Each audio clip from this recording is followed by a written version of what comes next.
Welcome into the College Football Overtime Podcast. My name is Garrett Chapman. His name is Abe Gordon. Some people call this the offseason. I don't know what that means because this is college football, and college football doesn't have an offseason. The news cycle never stops, and we have a lot to get into right here on the College Football Overtime Podcast. So thank you so much for joining us.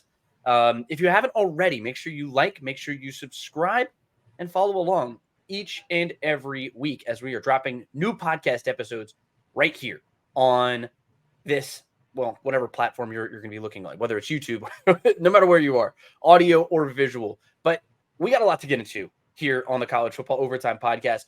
Sherrone Moore was hired as the head coach of the Michigan Wolverines. We have NIL collectives doing some kind of shady stuff. And then Kayshon Boutte was doing something wild. But before we do any of that, Abe Gordon, how you doing, buddy? I'm doing good, Garrett. All I can say before we get into this main story is I guess they got that waiver, man. I guess they got the waiver. Sherrone Moore hired as the head coach of the Michigan Wolverines. And if you don't know what he's referencing, in the state of Michigan, you have to have a job posting. If it's a public institution, they have to have the job posting for 7 days just by state law. Of course, Jim Harbaugh moves on to the NFL. He takes the job with the Chargers for a very lucrative contract that I still don't know if we have seen yet. Have you heard any word on that? No, not the full numbers. Yeah, see, I haven't seen the number. I just heard it's lucrative for 5 years. Well, they quickly got their answer. It was the person that everybody who thought about it for maybe a quarter of a second said, "Hey, Sherrone Moore is going to be the next head coach of the Michigan Wolverines." I'm glad they didn't draw this process out. They didn't need to do that. They had the guy in-house. Everybody knew it. And I think I'm pretty happy about this. This is a guy who went 4-0 as the interim head coach in 2023. He was the primary play caller. I mean, he was the coach in all the biggest games of the regular season for the Michigan Wolverines. And I'm excited about the hire. The players are really excited about the hire. I think it's about as good a decision as you could make. I love it. Yeah, it's rare that you have like an obvious go-to succession plan, if you will, in break in case of emergency type of coach. That Sherrone Moore happened to be for the Michigan Wolverines. And look, 2 days after Harbaugh leaves, they obviously did get this waiver for, quote, legitimate business needs. And now it's time to go to work for Sherrone Moore, to re-recruit any guys who are thinking of entering the transfer portal. I don't know if you saw any. I didn't pick up too much on the news line in terms of guys that are looking to bail out of Michigan with Harbaugh leaving. I think a lot of them probably expected Sherrone Moore to be named the head coach, and so it was. And this was a situation where it seemed to be all the momentum one-sided. And what I mean by that is everyone was in favor of this. The coaches have talked about the significance of Sherrone Moore and what he meant to that ball club. Players have said the same thing. It was a very easy decision, as you mentioned. And look, he's got some things to prove. This is a Michigan team that is probably, at least in my expectations, taking a step backwards based on what they accomplished this year and what they're building and the roster and all that stuff. And they're losing just a heck of a ton of talent. So this is now a situation where you're hopefully not taking too big a step back, but it is an opportunity to build this program in your name and make your mark. It is no longer Jim Harbaugh's Michigan. It is now Sherrone Moore's Michigan squad. And I look forward to seeing what he can do. This was a guy that, if Harbaugh had stayed at Michigan, maybe re-upped for a number of years. Let's just play it out in a different world, right? Let's say Harbaugh goes back to Michigan, signs another big deal, whatever. Sherrone Moore was going to get head coaching offers all across the country for big-time jobs. I mean, it's no secret that this guy is a home run hire waiting to happen somewhere. It just so happened that the opportunity happened to be at the place he probably wanted to be. So it just made sense for all parts, and it's an easy hire, as you mentioned. And so now we move into the new era, the Sherrone Moore era at the University of Michigan, and I am looking forward big time to seeing what he can accomplish on the heels of a national championship as an assistant coach. Yeah, I don't know how you're going to improve on what you did last year, 15-0, dominating just about every step of the way. You talked about Michigan losing players, and that's actually the first thing that I was going to be talking about. Is that was a critical thing for them. They needed to retain as much as possible because There's not a lot of talent left on that roster as far as starters from last season. They're losing all 11 offensive starters, and then they're losing 7 defensive starters. I mean, it's going to be a completely different football team that's trotting out there. But some of the guys that they do have on that roster, we talked about it on the last podcast that went up on Thursday. They got like a potential first round draft pick at cornerback. They've got a depth tight end who would be on the short list of just about any program in America. He's one of the best tight ends in the country, and those were good enough players that people would be coming in and poaching. And Sherrone Moore needed to be hired. He needed to be Yeah. hired as quickly as possible because this is a guy who's taking over at the helm at a point where Michigan Wolverines stock is as high as it's been at any point in the 21st century. You Yeah. know, they have to continue to ride that high. I think this is not exactly a star-studded program, but what I love about it, I'm just talking like 24/7 composite star rating mumbo jumbo, but at the end of the day, like this is a group it's built in the identity of Jim Harbaugh. It's lunch pail mentality type of football, and that is kind of what Sherrone Moore is going to bring to this equation. He's a former offensive lineman. He cut his teeth blocking and with physicality, and I love offensive linemen who are head coaches. It's you can see that energy and passion when he coaches football. And I mean, look, the dude, people kind of ragged on him for it after the way he cried at the end of the game where he was installed as the head coach, and I it's thought it was a little extra. I'll be honest. I was one of those people. I thought it was a little extra, but that's all right. it was a lot, but you know what? It's the passion he brings, and Yeah. at the end of the day, it's like It's why the players and coaches love him. it's why they love him. It's Yeah. why they love him, and I think I'm excited for it. Just in general, he proved that he's a pretty effective play caller, and he's not afraid to just do what works. You know, I mean, this is a guy who called how many run plays in a row against Penn State? Yeah, It was like 20 something, 20 30 something, something whatever it running was. Yeah. plays in a row. That's not that only an offensive lineman would do something like that. You know, that's an offensive lineman sort of mentality, and he's going to out physical you and just beat you to a pulp. And that is that mentality that he brings to Michigan. And honestly, I'm really excited for it. I'm jacked for him. I'm a big fan of Sherrone Moore just in general. But one thing that we have to bring up is the fact that this investigation of the alleged sign stealing with Connor Stallions and everything else, it is still very much in the air as to what's going to happen. And you talked about if Jim Harbaugh was retained, there's a reason he wasn't retained. It's because he wasn't going to get immunity for the Michigan Wolverine program if the sign stealing stuff comes down and it's as bad as some people think it might be. So, look, this is a team that struck while the iron was hot last year. Congratulations to them for winning the national championship. They are the reigning champions.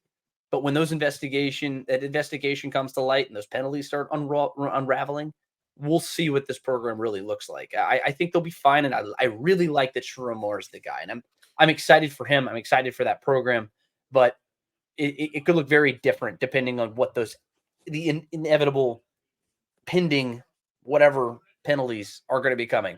And Yeah, we'll see. and long term, that may end up ultimately being the biggest challenge that he's faced with. It may not be maintaining the level that Jim Harbaugh had put this program at. It may be maintaining a level of viability to get through sanctions or whatever. That's something that it obviously remains to be seen in regards to what the actual penalties will be, who will be placed on, who will be affected most, We'll stuff see. like that. But that's why we can get into the contract here as well. That's why I think there's quite a bit of leniency in regards to what the contract is now, but also what it could become based on if there is a downside to those infractions and those investigations. Yeah, so Moore's contract is for 5 years with a base salary of $500,000 and $5 million in additional compensation in year one. So his salary and additional compensation will each increase 2% in the subsequent years, and Moore will receive $500,000 per year if he remains the head coach for the entirety of the year. Additionally, he can earn up to $3.5 million in bonuses, including $500,000 for winning a conference championship and $1 million for winning the national championship. His buyout starts at $5 million and decreases to by $1 million each year, down to $1 million in the final year of the contract. He's a first-time head coach, so I don't think he was necessarily going to come out and break the bank necessarily with this salary, but I know we said on the last podcast it was like somewhere in the range of 5 to 6 million. We hit that on the nose, but that does still feel a little low, doesn't it? Well, a couple things here, and it does only because we're on the heels of the reports that they were preparing to make Jim Harbaugh the highest paid coach in all of college football. So to go from the potential of 10 million or maybe even 10, 5, 11, whatever it would take for Harbaugh, all the way down to 5.5 in year one with slight increases after that. It does feel a little bit undercutty, but I also think that you're in a situation where with an unproven guy, you're just asking him to prove it a little bit.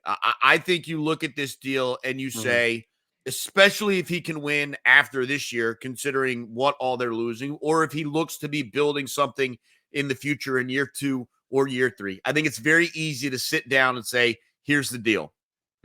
You've done a heck of a job. We are winning ball games, and we are paying you 5.5. That's not right. Let's start at 7.2 or 7.5. I think it's very easy to see these two sides renegotiating in 2 or 3 years to get him into a salary that seems more likely of a guy that is the head coach of one of the top programs in one of the 2 big conferences that remain, the SEC and the Big Ten. But I do think it's okay for him to be at the numbers he's at now and prove his way into that. And I don't have a problem with Michigan playing that way. The problem for me will be if he proves it and they rely on him being a Michigan man and devoted to the university and all that crap that goes along with the hometown discount stuff. Nah, you do your guy right. I think we're all okay with it now. But if he proves the job, you do your guy right and you hook him up, you hook his staff up, you get it. It doesn't have to be where Harbaugh was this past season, but it needs to be competitive with other top programs. And so, I'll have some patience in regard to the salary for sure. But if he proves it, if he gets to that point, hook the man up with what he deserves. Let's not rely on the fact that the program is in this state and seems he was handed the job and you didn't have to do that and none of that crap, okay? When he proves that he's winning games, when he's getting to the college football playoffs, et cetera, go ahead and break the man off. But for now, I think $5.5 million is a fair deal for both sides. I think it makes sense. I mean, the last head coach, Jim Harbaugh, of course, $8.3 million for him. Yeah. And to jump into the top 10 of your highest paid head coaches, you would have to exceed $10 million just about. Like you're like 9-ish million. And he'll get there, by the way. You will put him in the top 10 when he proves it. I think it's a fair ask. Look, if this guy balls out and wins a conference championship next year and beats Ohio State and just sort of just picks up where they left off. And you see the recruiting rankings in the top 4, 5, 6. I mean, he's going to be up there. I mean, I'm not worried about it. I don't think he's worried about it. That's generational money. So it's like at the end of the day, I mean, like you're doing just fine. And I think Sherrone Moore he's a good coach. He's a good coach. We'll see if the wins follow. Because like I said earlier, they're going to be a tough spot. They're in a tough spot. I mean, you have to replace your entire offense. If you just had to replace a couple of key pieces, like if Blake Corum and JJ McCarthy were the only guys leaving, and maybe Roman Wilson, you add those 3 guys, just those 3 are gone. That's a tough replacing. That's tough to replace. But the entire identity of your offense was experience, it was grit and physicality, and you're losing all of it.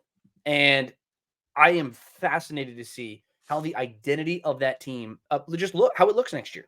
Because I don't think it's going to be a step down in physicality necessarily, but that's what that team was. And that's what made them great over the last couple of years. I mean, this is the same team that comes down to the Orange Bowl, and I know it didn't work out for them against Georgia, where they just said, run the damn ball. I love that energy. I love that.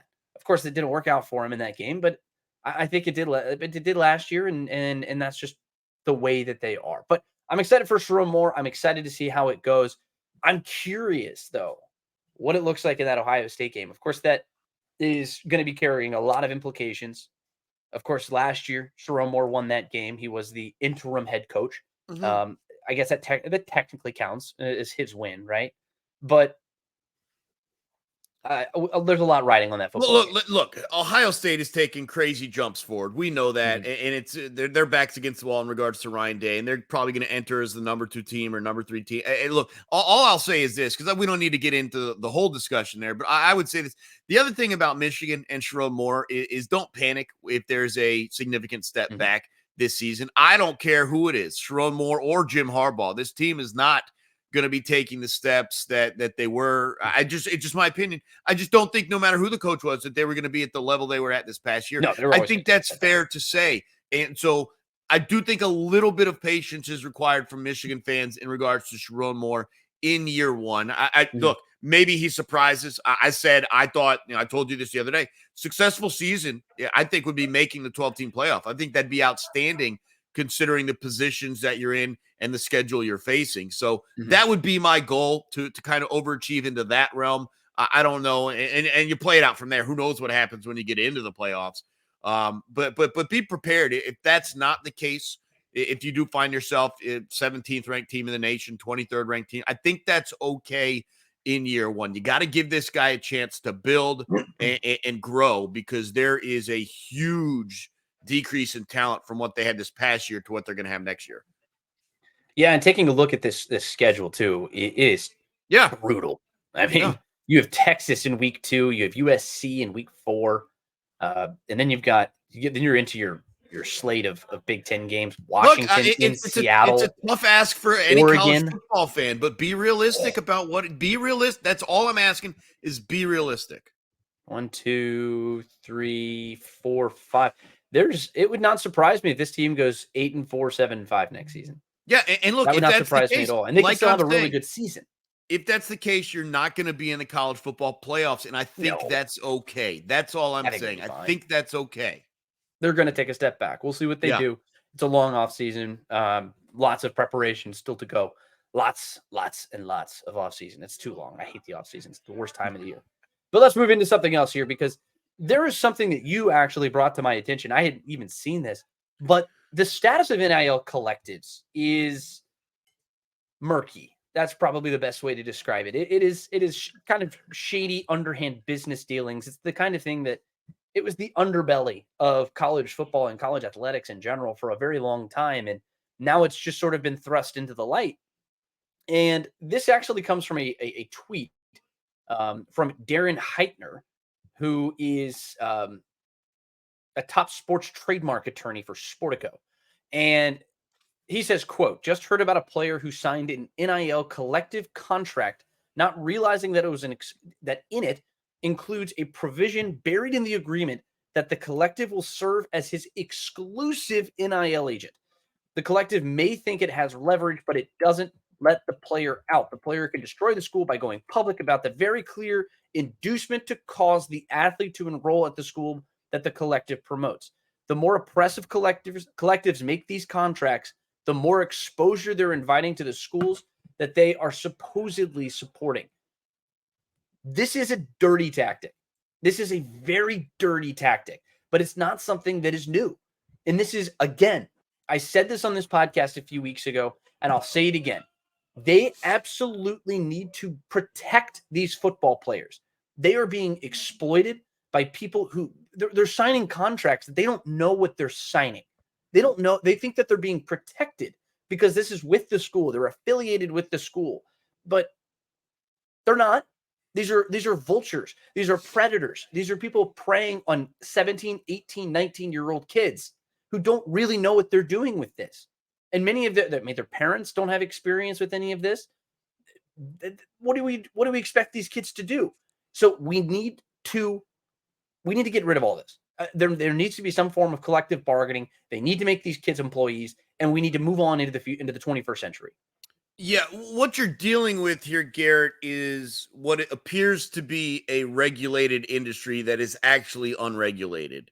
And that is where you get into trouble, is believing, if you're these kids, believing that they have what is your best interest in mind, stuff like that. And this is why you're going to get problems. And I think you're going to get problems on both sides, from the money that's coming into the collectives, but also on the flip side, what it requires of the players or student athletes receiving that money. And look, it's one thing for a collective offer to above board offer right of first refusal, stuff like that, in terms of being your agent. It's another thing to hide it in the fine print that we are the ones controlling any other NIL deals. Money comes through us to you. That is not the plan. That is not the point. And I think you're going to see this over the next couple of years. And again, we need to move towards a lot more regulated scenarios. But I think you're going to see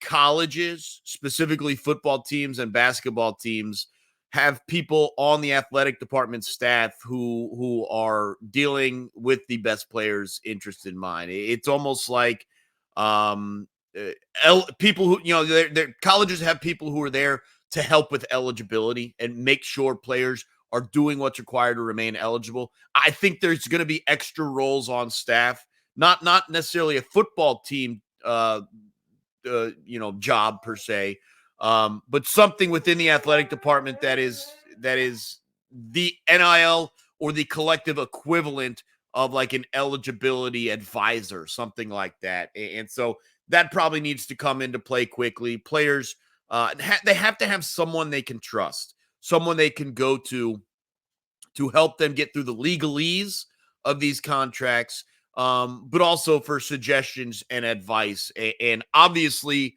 as we turn to this story, trusting and believing in the collectives as having their best interest in heart at mind. Just like everything else, man, the money runs, the business runs on money. Yeah. And NIL collectives are no different, Yeah. unfortunately. It's dangerous. It's just so dangerous. And you flash the money in front of some of these kids and they sign the dotted line. They say, all you got to do is sign. That's it. Just sign your name. Just sign. I mean, how many times are you getting just regulation writing here the rest of the contract? It's just standard operating procedure, that crap. And Of you course. believe them. And you believe them because you think that they have your best interests at heart. And they don't. They don't give a damn about you. You're just the next guy, and they're going to profit off of you as best as they possibly can. And you see this happening in the music industry all the time. You see this happening all over athletics. And you let the fox into the hen house with a lot of this stuff. And I just, some of it's sticky. And I'm not saying not all collectives are doing stuff like this. Of course not. But when you have things happen, like the University of Florida going through and promising $5 million to a recruit, and it's just, and then just flip around and not fulfill your end of the bargain. I mean, it's just, there are things that have been happening here that it's just completely unregulated. Nobody knows what's happening. We've described it as the Wild West on this podcast. And that's probably, it's a bit cliche, but that's the best way to describe it. There are no laws. There is nothing tying anybody to anything. And so you just sign these contracts that are just whatever. And then here we are. And the other frustrating thing is it does bring a negative image to the school when they're really not at fault. Unfortunately, it's out of their hands. They are tied to the schools, sure, as a representative, but not in a real manner, only by only by affiliation, if you will, as we're a Florida State collective. That doesn't mean we come from Florida State. And so but there's no way to avoid the stories of so-and-so collective says this, but does that. Whether the school is involved directly or not is irrelevant at that point. It's the image, it's the scenery of that. And that's what is going to ultimately hurt schools, even though they don't have much say. And that's why, as I suggest, it's in the interest of the schools to find a way to legally advise these kids separate of the collective itself. Yeah, but the other big thing with all of this is sometimes you have these collective, well, I guess you can't pay them technically until they become actual student athletes. You can promise to pay them, but you cannot actually pay them until they are enrolled in the school, right? Isn't that the thing, just to avoid the quote unquote pay for play, which is hogwash because it's pay for play. That's where we are in this industry right now. But we'll see what gets on with it. I think you've taken sort of a laissez-faire approach where the market's going to correct itself here one of these years, and eventually that's going to happen. I agree that it will eventually, but they have to do something, because at some point there's going to be somebody's going to have to step up and do something, because there are kids who are getting taken advantage of. There are bad things that are happening right now. People are losing a lot of money, and once the money actually gets through, then then maybe people will start paying a little bit more attention to all of this stuff. But speaking of money and losing money, or in this case, making a lot of money, how about Kayshon Boutte? Did you hear about this? This man is accused of creating an online betting account under a fake name and placed 8,900 illegal bets. 17 of those bets apparently were on NCAA football games. 6 were wagers on LSU football while he was a member of the LSU Tigers. And this is all according to a state police news report. But that's not even the craziest part. He used his mom's credit card, and he deposited a total of $132,000 into this account, and he won a total of $556,000. So at the end of the day, maybe he should, like, if the NFL doesn't work out, maybe he can give out some gambling advice, because this is pretty good. I mean, it worked for Tim Donaghy after he announced that he had been helping fix games. He goes to jail. He comes out. He starts a website that helps you bet on games. And so maybe that is the next line. I think Boutte actually did ultimately lose all that money. I know I did see the numbers that you read off of, but I also saw that most of that 500 some odd thousand was eventually bet back into. So who knows? But yeah, it's just another situation that people have to be aware of, that as gambling becomes legal in more states, especially across the Southeast, you got to be aware. You got to be smart. Don't do stuff that don't do stuff that's illegal. Like you're jeopardizing future careers, stuff like this. It's just unnecessary, especially when you're dealing with underage stuff like that. So it's a wild story. It was an interesting read, but ultimately you got to make better decisions, and that's all I can suggest is think through it. Think through the real positives versus the potential negatives of every of these impact decisions you're going to make before picking up that credit card or whatever. Could you have some fun and win some money? Sure. Could it ultimately ruin your life, one, monetarily and financially, but also legally, stuff like that? I mean, you just got to be smarter. Yeah, and that's the biggest thing, is the fact that he was under the age of 21 while he was doing this, and he was doing it under a fake name and used fake information, which, is called fraud. So he surrenders to authorities on Thursday on a felony charge of computer fraud and a misdemeanor count of gambling prohibited for persons under the age of 21. He was released from bail, or on a $6,000 bail. But the craziest thing is, this is a professional athlete now. He's listed on the New England Patriots roster. I don't know if he ever gets back to the NFL. I don't know if he will. Yeah. He may or may not. This is not a good look, because computer fraud is punishable by a fine of up to $10,000 and a prison term of 5 years or less. Illegal gambling carries maximum penalties of $1,000 and 6 months in jail. So this is something, he could go to prison over this.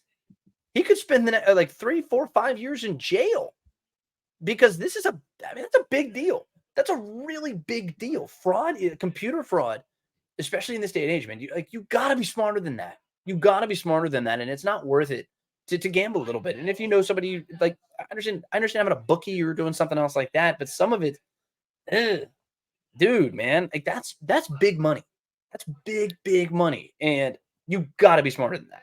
Yeah, look, at the end of the day, you're not allowed to gamble on football if you're in the NFL, which he is. And so be smarter along those lines. But just, you're going to have, for anyone who's thinking, you got a lifetime to bet on stuff. Like, just wait till it's legal. Like, that's really what, I mean, my goodness, you're throwing away your life, your career in the NFL as a professional athlete for stupid decisions. It's just, grow up.